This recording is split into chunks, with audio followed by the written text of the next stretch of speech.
এই পৃথিবীতে মনে হয় এমন কেউ নেই যে যার মধ্যে লোভ নেই। তেমন আমরাও একটা জিনিসের লোভের উদ্দেশ্যে শীতের মধ্যে সকাল সকাল বাড়ি থেকে বেরিয়ে পড়লাম, আর এই পুচকেটাও আমাদের পিছন ছাড়েনি। এই যে এখন চলে এসেছি আমরা কি খেতে, ফ্রাইড রাইস। এই রসবল রস আমি খাবো না, একটা ফ্রাইড রাইস খাবো, তোরা রস খাবি। পাবলিক সবাই যে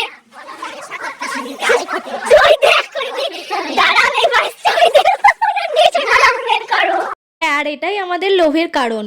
এই জিনিসটার লোভেই আমরা এত দূর থেকে সকাল সকাল এত তাড়াতাড়ি ছুটে এসেছি।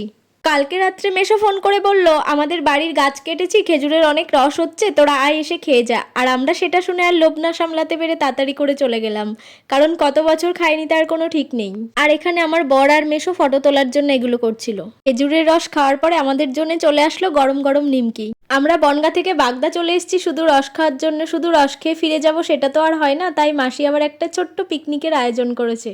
সেটা ছাদের পরেই হচ্ছিল, আর সেটারই আয়োজন চলছে এখানে। তবে আপনারা যারা আমার এই ব্লগটা দেখছেন তাদের জন্য একটা সতর্কবার্তা। খেজুরের রস থেকে শুনছি নিপা ভাইরাস ছড়াচ্ছে, সেই জন্য আপনারা যারা খেজুরের রস খাবেন তারা একটু সাবধানতা অবলম্বন করেই খাবেন। আর মাসি তেঁতুল আর টমেটো রেখে দিয়েছিল চাটনি খাবে বলে, ইনি আবার তার মধ্যে শশা কুচিয়ে নিয়েছে তেঁতুল মাখা খাবে বলে। আমাদের রান্না কমপ্লিট হয়ে গেছে।